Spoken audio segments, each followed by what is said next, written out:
నా పేరు ఇందిరా కొంచెం నర్సయ్య గారు. మాది నర్సులగూడెం గ్రామ పంచాయతీ. సర్పంచ్గా పోటీ చేస్తున్నాను. సిపిఎం పార్టీ బలపరిచిన సర్పంచ్ అభ్యర్థిని. మా నర్సులగూడెం ప్రజలందరూ దయచేసి ఈ నెల 14వ తారీఖు ఎన్నికలు జరుగుతాయి. నాకు ఉంగరం గుర్తొచ్చింది. అందరూ దయచేసి నాకు ఉంగరానికి ఓటేయాలి. గెలిపియాలని ప్రజలందరినీ వేసుకుంటున్నాను. అందరికీ నమస్కారం. నా పేరు నరసయ్య. నా పేరు కొంచెం నరసయ్య. మా శ్రీమతి ఇందిర గారు మునగాల మండలం నరసింహగూడెం గ్రామ పంచాయతీ సర్పంచ్ అభ్యర్థిగా పోటీ చేస్తున్నారు. నరసింహగూడెం గ్రామ పంచాయతీ సర్పంచ్ అభ్యర్థిగా పోటీ చేస్తున్నారు. మరి మాకు ఉంగరం గుర్తు వచ్చింది. మా ఉంగరం గుర్తుకు అందరూ ఓటేసి మమ్మల్ని గెలిపించాలని మిమ్మల్ని అందరినీ ప్రార్థిస్తున్నా.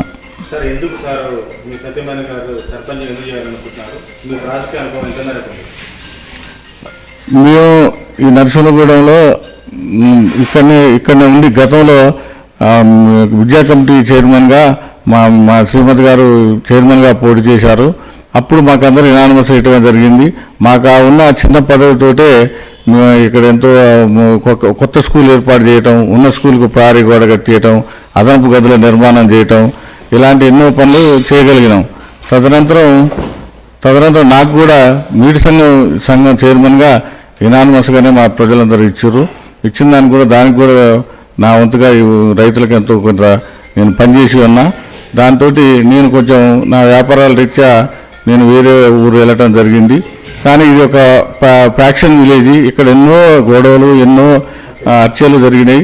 అందరూ చాలామంది నాలాంటి వాళ్ళందరూ కూడా మరి ఇక్కడ వదిలేసిపోయి ఉద్యోగ రీత్యా, వ్యాపారాల రీత్యా కొంచెం పరపతి, కొంచెం తెలివి ఉన్న వాళ్ళందరూ కూడా గ్రామాన్ని వదిలిపెట్టిపోయారు.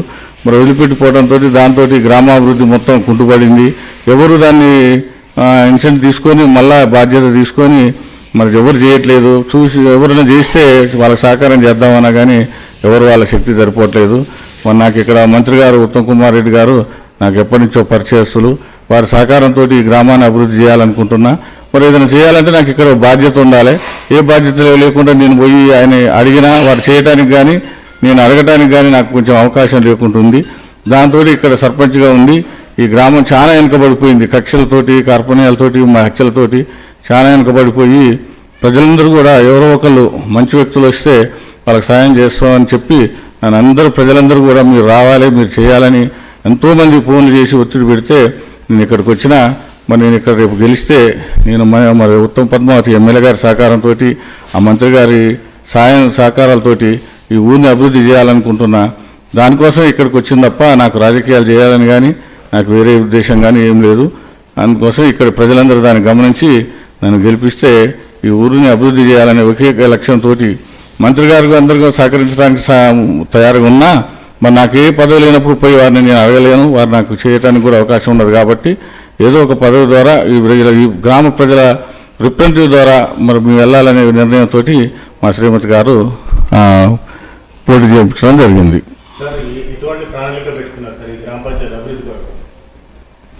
ఈ గ్రామంలో 2460 ఓట్లు ఉన్నాయి. అంటే దాదాపు ఒక 6000 జనాభా ఉంది. కానీ ఒక చిన్న గుడి కూడా లేదు కనీసం. ఇక్కడ ఇప్పుడు అందరూ కొంచెం పెద్దవారు ఆధ్యాత్మికతోటి ఒక కార్తీక మాసం వచ్చింది, ఒక గుడికి వెళ్ళి ఒక దీపం పెట్టుకుందామంటే కూడా ఒక గుడి లేదు. తర్వాత అందరూ ఏదో గ్రామానికి సంబంధించిన ఒక పండుగలు ఏదైనా జరుపుకోవాలన్నా కానీ మా ఏరియా అనేక గ్రామాలలో బొడ్రాయి వేసి అంత ఎంతో ఉత్సవాలు జరుపుకున్నాను. ఆ బొడ్రాయి వేసే కార్యక్రమం కూడా ఎవరు చేయట్లేదు. దాని తర్వాత మా గ్రామానికి ఒక 4 నుంచి 5 లింక్ రోడ్లు ఉన్నాయి. అయితే ఇప్పటికీ ఇన్ని సంవత్సరాలైనా కానీ ఒక రోడ్డు కూడా లేక అన్ని డొంకలు మాత్రం, కనీసం మట్టి రోడ్డు ఫార్మేషన్ కూడా లేదు. దాంతో రైతులు ప్రజలంతా ఎంతో ఇబ్బంది పడుతున్నారు. తక్షణం ఆ రోడ్లన్నీ ఎంత వీలుంటే ఫార్మేషన్, ఇంకా వీలుంటే మెటల్ రోడ్డు, ఇంకా వీలుంటే బీటీ రోడ్లుగా మరి మంత్రి గారి సహకారంతో నేను చేపించాలనుకుంటున్నా.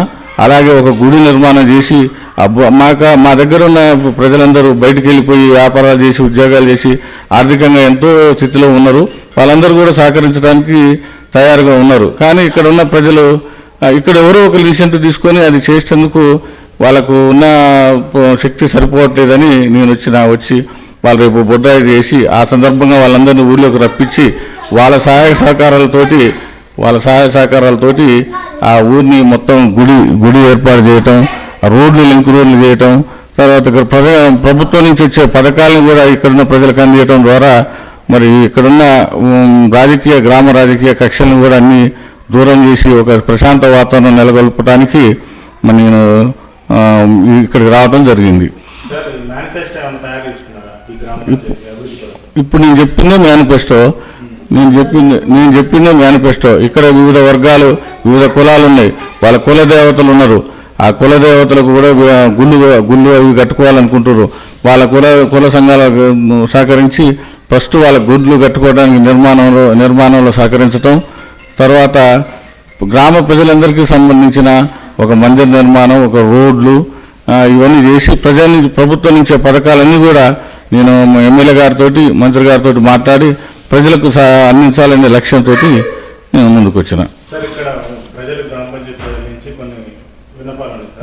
ఇక్కడ లైబ్రరీ వ్యవస్థ కావాలంటున్నారు, అట్లాగే స్కూల్ కూడా, ప్రభుత్వ స్కూల్ కూడా సరిగా లేదంటున్నారు, శిథిలావస్థలో ఉన్న భవనాలు కొన్ని, వాటి ఎట్లా? నేను అప్పుడు 2000 సంవత్సరంలో మేము విద్యా కమిటీ చైర్మన్గా ఉన్నప్పుడు ఆ జీర్ణావస్థలో ఉన్న స్కూల్ని చాలా వరకు పునరుద్ధరించి ఆ స్కూల్కు పారిగోడ నిర్మాణం చేయటం, మరి తర్వాత నూతనంగా అదనపు గదుల నిర్మాణానికి అధికారులతో కోఆర్డినేట్ చేసుకొని చేపించటం. దాని తర్వాత మా పక్కనే ఉన్న ఒక కొత్తూరు అని ఉంటుంది ఊరు, దానికి చెరువు అవతల ఉంటుంది. ఆ చెరువులో నుంచి పిల్లలు రాలేరు, వస్తే ప్రమాదం జరుగుద్దని అక్కడ నూతనంగా కూడా ఇంకో స్కూల్ ఏర్పాటు చేయడం కూడా జరిగింది. తదనంతర కాలంలో మరి నేను కొంచెం నా బిజీలో నేను ఇక్కడి నుంచి వెళ్ళిపోవడం జరిగింది. దాంతో అక్కడ ఆ స్కూల్ కూడా మూతపడిపోయింది. మరి ఇక్కడ స్కూలు కూడా కొంచెం నడవట్లేదని తెలిసింది. ఈ సమస్యలన్నింటినీ మరి మా ఎమ్మెల్యే గారి దృష్టికి, మా మంత్రి గారి దృష్టికి తీసుకుపోయి మరి వీటన్నిటిని కూడా పరిష్కారం చేయాలనే ఉద్దేశంతో నేను వచ్చిన. ఇక్కడ ముఖ్యంగా కోతుల బెడద, కుక్కల బెడద ఎక్కువైపోయింది అంటున్నారు. ప్రజలు కూడా చాలా ఇబ్బంది పడుతున్నారు, రైతులు కూడా చాలా ఇబ్బంది పడుతున్నారు వీటి వల్ల కోతులు. మేము వచ్చిన తర్వాత మా దృష్టిలో అది కూడా ఉంది, కోతులు కుక్కల బెడద కూడా ఉంది. వాటిని ఆ సమస్యను పరిష్కారం చేయడానికి మరి ప్రజలందరి సహకారంతో మరి రేపు అంతా నూతనంగా ఒకవేళ మేము గెలిచి మేము నూతనంగా ఏర్పడే పంచాయతీ బోర్డుల ద్వారా సరైన నిర్ణయాలు తీసుకొని దానికి తగు చర్యలు తీసుకుంటాం. ప్రజల నుంచి మాకు మంచి స్పందన ఉంది. ఇక్కడ రావడం కారణం కూడా ప్రజల నుంచి వచ్చిన అభ్యర్థన మేరకే మేము రావడం జరిగింది. ఆ అభ్యర్థన మేరకే ప్రజలందరూ కూడా మాకు సహకారాలు అందిస్తూ మాకు మంచిగా మాకు అందరూ సహకారం చేస్తూ అందరూ గెలిపిస్తానికి ట్రై చేస్తారు. మేము గెలుస్తామనే ఓపు కూడా మాకుంది. అందుబాటులో ఉండరు, సిటీలలో ఉంటారు వాళ్ళు. మరి గ్రామ పంచాయతీని పట్టించుకునే నాదులు ఎవరు అనేది ఒక ప్రజల నుంచి వస్తున్న క్వశ్చన్ సార్. దీనికి ఏం చెప్తారు? నేను ఇక్కడ లేని రోజే, నేను ఇక్కడ నాకు ఏ బాధ్యత లేని రోజే ఇక్కడ నేనున్న అనేక గుళ్ళు నేను ఇక్కడ గౌడ్స్కు కాడమయ్య గుడి అని ఉంది, అదే మధ్యలో ఆగిపోయిందంటే దాని స్లాబ్ కోసం నేను కృషి చేసిన. మళ్ళీ తర్వాత ఇక్కడ ఉండే యాక్టివిటీస్ ముత్యాలమ్మ పండగ కానీ, మరి బతుకమ్మ పండగ కానీ, వినాయక పండగ కానీ వాటికి విగ్రహాలు ఇవ్వటం, వాటికి ప్రైజులు ఇవ్వటం, వాళ్ళకు మహిళలకు చీరలు ఇవ్వటం, అలాంటివన్నీ ఇచ్చి వాళ్ళని ప్రోత్సహిస్తూ మనీ యాక్టివిటీ చేయడంలో కూడా మేము సహకరించిన. తర్వాత ప్రభుత్వం నుంచి ఎమ్మెల్యే దగ్గర నుంచి ఎమ్మెల్యే గారి నుంచి మన ఎంపీ ల్యాడ్స్ కానీ అవన్నీ తీసుకొచ్చి ఒక 3 కోట్ల రూపాయలు ఈ గ్రామానికి ఖర్చు పెట్టి అన్ని సిమెంట్ రోడ్లు అవన్నీ నిర్మాణం చేయడం కూడా జరిగింది. ఇక్కడ యువకుల కోసం నేను జిమ్ పెట్టడం జరిగింది. నేను అక్కడ నాకు ఏ బాధ్యత లేనప్పుడే ఇంత చేసిన, కానీ ఇప్పుడు నేను బాధ్యత ఉంది కాబట్టి నేను ఇక్కడే ఉంటా. మీరు ప్రజెంట్ ఇంటర్వ్యూ చేస్తున్న ఇల్లు కూడా నాదే, నాకు ఇక్కడ వ్యవసాయ భూమి ఉంది, అన్నీ ఉన్నాయి. తర్వాత ఇక్కడ అక్కడ అనేది ఇప్పుడున్న కమ్యూనికేషన్ రవాణా వ్యవస్థలో అది పెద్ద సమస్యే కాదు. పనిచేసేవాడు ఎక్కడుండైనా పని చేయొచ్చు. ఇక్కడ కూర్చొని పని చేయని వాడు ఈ ఊళ్ళో ఉన్నా ఏమి ఉపయోగం ఉండదు. పని చేయగలిగేవాడు ఎక్కడున్నా పని చేయొచ్చు. అందరూ ఇప్పుడు ప్రజాప్రతినిధులు కానీ ఎవరు కానీ అందరూ ఒక ఊళ్ళోనే ఉండరు, ఎక్కడైనా ఉంటారు. పని అనేది చేసేయాలనుకున్నప్పుడు మనకు అనేక సాంకేతికత వచ్చింది, రవాణా వ్యవస్థ మెరుగుపడింది, అనేక సిబ్బంది ఉంటుంది. కోఆర్డినేట్ చేసుకొని సర్పంచ్ అనేవాళ్ళు పోయి అక్కడేం రోడ్ల మీద ఏం పని చేయడు, పని చేయించాలి. మేము వస్తాం, చేపిస్తాం. ఆ నమ్మకం ప్రజలకు ఉంది. గతంలో కూడా చేయించిన.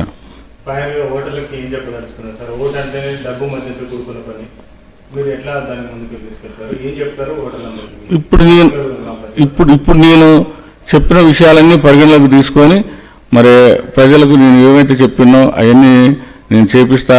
మరి మంత్రి గారు కూడా నాకు చాలా పాత మిత్రుడు.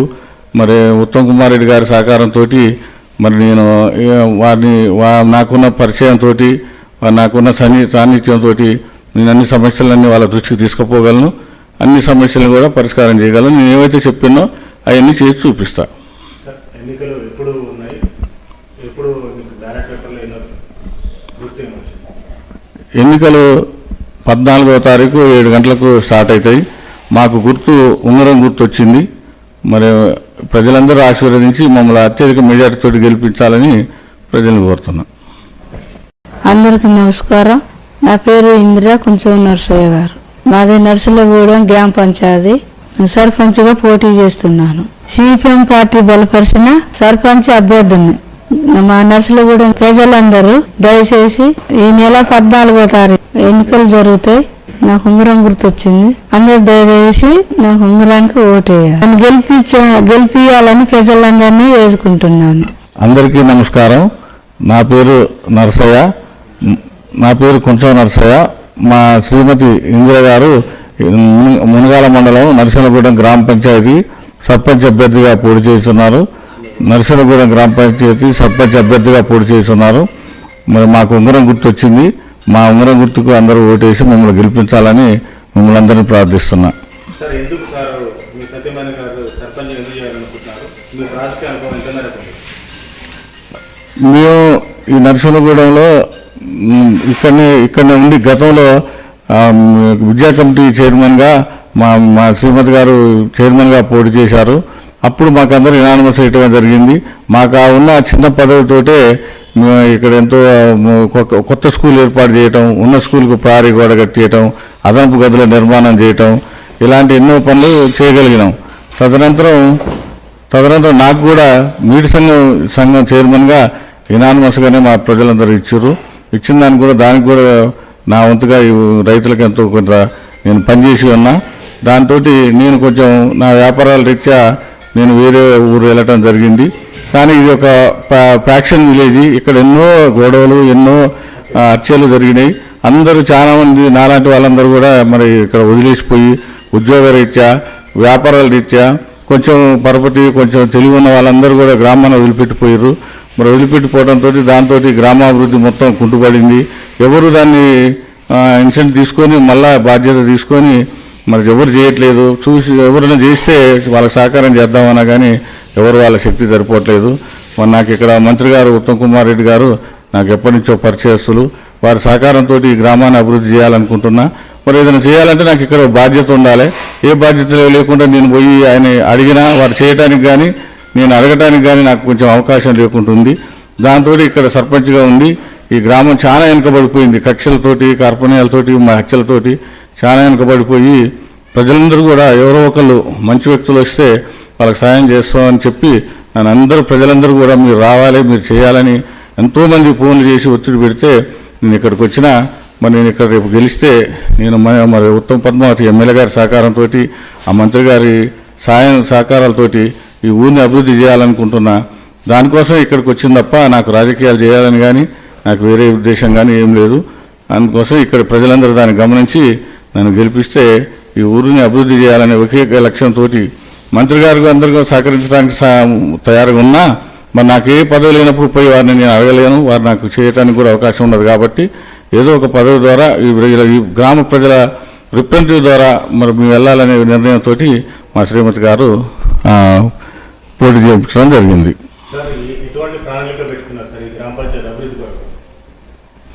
ఈ గ్రామంలో 2460 ఓట్లు ఉన్నాయి.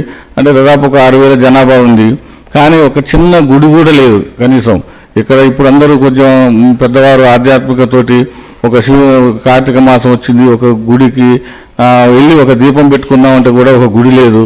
తర్వాత అందరూ ఏదో గ్రామానికి సంబంధించిన ఒక పండుగలు ఏదైనా జరుపుకోవాలన్నా కానీ మా ఏరియా అనేక గ్రామాలలో బొడ్రాయి వేసి అంత ఎంతో ఉత్సవాలు జరుపుకున్నాను. ఆ బొడ్రాయి వేసే కార్యక్రమం కూడా ఎవరు చేయట్లేదు. దాని తర్వాత మా గ్రామానికి ఒక 4 నుంచి 5 లింక్ రోడ్లు ఉన్నాయి. అయితే ఇప్పటికీ ఇన్ని సంవత్సరాలైనా కానీ ఒక రోడ్డు కూడా లేక అన్ని డొంకలు మాత్రం, కనీసం మట్టి రోడ్డు ఫార్మేషన్ కూడా లేదు. దాంతో రైతులు ప్రజలంతా ఎంతో ఇబ్బంది పడుతున్నారు. తక్షణం ఆ రోడ్లన్నీ ఎంత వీలుంటే ఫార్మేషన్, ఇంకా వీలుంటే మెటల్ రోడ్డు, ఇంకా వీలుంటే బీటీ రోడ్లుగా మరి మంత్రి గారి సహకారంతో నేను చేపించాలనుకుంటున్నా. అలాగే ఒక గుడి నిర్మాణం చేసి మా దగ్గర ఉన్న ప్రజలందరూ బయటికి వెళ్ళిపోయి వ్యాపారాలు చేసి ఉద్యోగాలు చేసి ఆర్థికంగా ఎంతో స్థితిలో ఉన్నారు. వాళ్ళందరూ కూడా సహకరించడానికి తయారుగా ఉన్నారు. కానీ ఇక్కడ ఉన్న ప్రజలు ఇక్కడ ఎవరో ఒక లిసెంట్ తీసుకొని అది చేసేందుకు వాళ్ళకు ఉన్న శక్తి సరిపోవట్లేదని నేను వచ్చి వాళ్ళు రేపు బొడ్రాయి చేసి ఆ సందర్భంగా వాళ్ళందరినీ ఊళ్ళోకి రప్పించి వాళ్ళ సహాయ సహకారాలతోటి ఆ ఊరిని మొత్తం గుడి ఏర్పాటు చేయటం, రోడ్లు లింక్ రోడ్లు చేయటం, తర్వాత ఇక్కడ ప్రభుత్వం నుంచి వచ్చే పథకాలను కూడా ఇక్కడున్న ప్రజలకు అందించడం ద్వారా మరి ఇక్కడున్న గ్రామ రాజకీయ కక్షలను కూడా అన్ని దూరం చేసి ఒక ప్రశాంత వాతావరణం నెలకొల్పడానికి మరి నేను ఇక్కడికి రావడం జరిగింది. ఇప్పుడు నేను చెప్పిందే మేనిఫెస్టో. ఇక్కడ వివిధ వర్గాలు, వివిధ కులాలు ఉన్నాయి. వాళ్ళ కుల దేవతలు ఉన్నారు. ఆ కుల దేవతలకు కూడా గుళ్ళు అవి కట్టుకోవాలనుకుంటారు.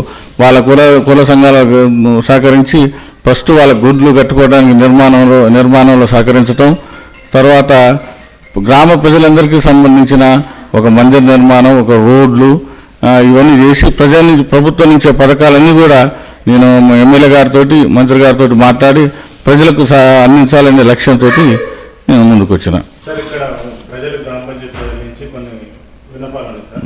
ఇక్కడ లైబ్రరీ వ్యవస్థ కావాలంటున్నారు. అట్లాగే స్కూల్ కూడా, ప్రభుత్వ స్కూల్ కూడా సరిగా లేదంటున్నారు. శిథిలావస్థలో ఉన్న భవనాలు కొన్ని, వాటి ఎట్లా? నేను అప్పుడు 2000 సంవత్సరంలో నేను విద్యా కమిటీ చైర్మన్గా ఉన్నప్పుడు ఆ జీర్ణావస్థలో ఉన్న స్కూల్ని చాలా వరకు పునరుద్ధరించి ఆ స్కూల్కు ప్రహరీ గోడ నిర్మాణం చేయటం, మరి తర్వాత నూతనంగా అదనపు గదుల నిర్మాణానికి అధికారులతో కోఆర్డినేట్ చేసుకొని చేపించటం. దాని తర్వాత మా పక్కనే ఉన్న ఒక కొత్తూరు అని ఉంటుంది ఊరు, దానికి చెరువు అవతల ఉంటుంది. ఆ చెరువులో నుంచి పిల్లలు రాలేరు, వస్తే ప్రమాదం జరుగుద్దని అక్కడ నూతనంగా కూడా ఇంకో స్కూల్ ఏర్పాటు చేయడం కూడా జరిగింది. తదనంతర కాలంలో మరి నేను కొంచెం నా బిడ్డలు నేను ఇక్కడి నుంచి వెళ్ళిపోవడం జరిగింది. దాంతో అక్కడ ఆ స్కూల్ కూడా మూతపడిపోయింది. మరి ఇక్కడ స్కూలు కూడా కొంచెం నడవట్లేదని తెలిసింది. ఈ సమస్యలన్నింటినీ మరి మా ఎమ్మెల్యే గారి దృష్టికి, మా మంత్రి గారి దృష్టికి తీసుకుపోయి మరి వీటన్నిటిని కూడా పరిష్కారం చేయాలనే ఉద్దేశంతో నేను వచ్చిన. ఇక్కడ ముఖ్యంగా కోతుల బెడద, కుక్కల బెడద ఎక్కువైపోయింది అంటున్నారు. ప్రజలు కూడా చాలా ఇబ్బంది పడుతున్నారు, రైతులు కూడా చాలా ఇబ్బంది పడుతున్నారు వీటి వల్ల కోతులు.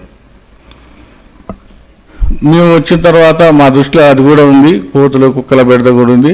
వాటిని ఆ సమస్యను పరిష్కారం చేయడానికి మరి ప్రజలందరి సహకారంతో మరి రేపు అంతా నూతనంగా ఒకవేళ మేము గెలిచి నూతనంగా ఏర్పడే పంచాయతీ బోర్డుల ద్వారా సరైన నిర్ణయాలు తీసుకొని దానికి తగు చర్యలు తీసుకుంటాం. ప్రజల నుంచి మాకు మంచి స్పందన ఉంది. ఇక్కడ రావడం కారణం కూడా ప్రజల నుంచి వచ్చిన అభ్యర్థన మేరకే మేము రావడం జరిగింది.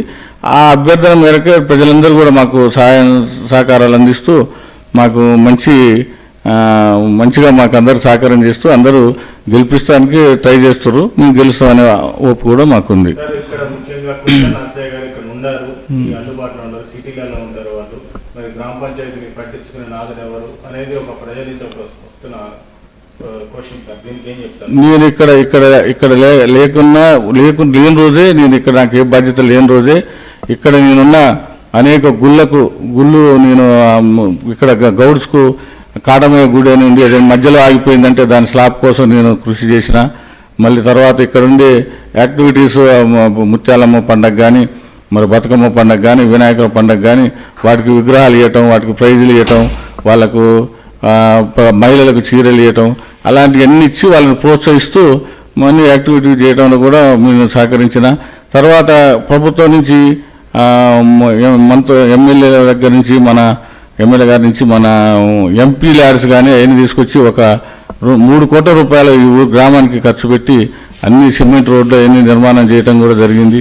ఇక్కడ యువకుల కోసం నేను జిమ్ పెట్టడం జరిగింది. నేను అక్కడ నాకు ఏ బాధ్యత లేనప్పుడే ఇంత చేసిన, కానీ ఇప్పుడు నేను బాధ్యత ఉంది కాబట్టి నేను ఇక్కడే ఉంటా. మీరు ప్రజెంట్ ఇంటర్వ్యూ చేస్తున్న ఇల్లు కూడా నాదే, నాకు ఇక్కడ వ్యవసాయ భూమి ఉంది, అన్నీ ఉన్నాయి. తర్వాత ఇప్పుడు ఇక్కడ అక్కడ అనేది ఇప్పుడున్న కమ్యూనికేషన్ రవాణా వ్యవస్థలో అది పెద్ద సమస్యే కాదు. పనిచేసేవాడు ఎక్కడుండైనా పని చేయొచ్చు. ఇక్కడ కూర్చొని పని చేయని వాడు ఈ ఊళ్ళో ఉన్నా ఏమి ఉపయోగం ఉండదు. పని చేయగలిగేవాడు ఎక్కడున్నా పని చేయొచ్చు. అందరూ ఇప్పుడు ప్రజాప్రతినిధులు కానీ ఎవరు కానీ అందరూ ఒక ఊళ్ళోనే ఉండరు, ఎక్కడైనా ఉంటారు. పని అనేది చేసేయాలనుకున్నప్పుడు మనకు అనేక సాంకేతికత వచ్చింది, రవాణా వ్యవస్థ మెరుగుపడింది, అనేక సిబ్బంది ఉంటుంది. కోఆర్డినేట్ చేసుకొని సర్పంచ్ అనేవాళ్ళు పోయి అక్కడేం రోడ్ల మీద ఏం పని చేయడు, పని చేయించాలి. మేము వస్తాం, చేపిస్తాం. ఆ నమ్మకం ప్రజలకు ఉంది. గతంలో కూడా చేయించిన. ఫైనల్గా ఓటర్లకి ఏం చెప్పదలుచుకున్నారు సార్? ఓటు అంటేనే డబ్బు మధ్యతో కూడుకున్న పని. మీరు ఎట్లా దాన్ని ముందుకు తీసుకెళ్తారు? ఏం చెప్తారు ఓటర్లందరికీ? ఇప్పుడు నేను చెప్పిన విషయాలన్నీ పరిగణలోకి తీసుకొని మరి ప్రజలకు నేను ఏమైతే చెప్పినో అవన్నీ నేను చేపిస్తా. మరి మంత్రి గారు కూడా నాకు చాలా పాత మిత్రుడు. మరి ఉత్తమ్ కుమార్ రెడ్డి గారి సహకారంతో మరి నేను వారిని నాకున్న పరిచయంతో, నాకున్న సాన్నిధ్యంతో నేను అన్ని సమస్యలన్నీ వాళ్ళ దృష్టికి తీసుకుపోగలను. అన్ని సమస్యలను కూడా పరిష్కారం చేయగలను. నేను ఏవైతే చెప్పినో అవన్నీ చేసి చూపిస్తా. ఎన్నికలు ఎప్పుడు ఉన్నాయి? ఎప్పుడు బ్యాలెట్ పేపర్లో గుర్తింపు వచ్చింది? ఎన్నికలు 14వ తారీఖు 7 గంటలకు స్టార్ట్ అవుతాయి. మాకు ఉంగరం గుర్తు వచ్చింది. మరి ప్రజలందరూ ఆశీర్వదించి మమ్మల్ని అత్యధిక మెజార్టీతో గెలిపించాలని ప్రజలను కోరుతున్నాం.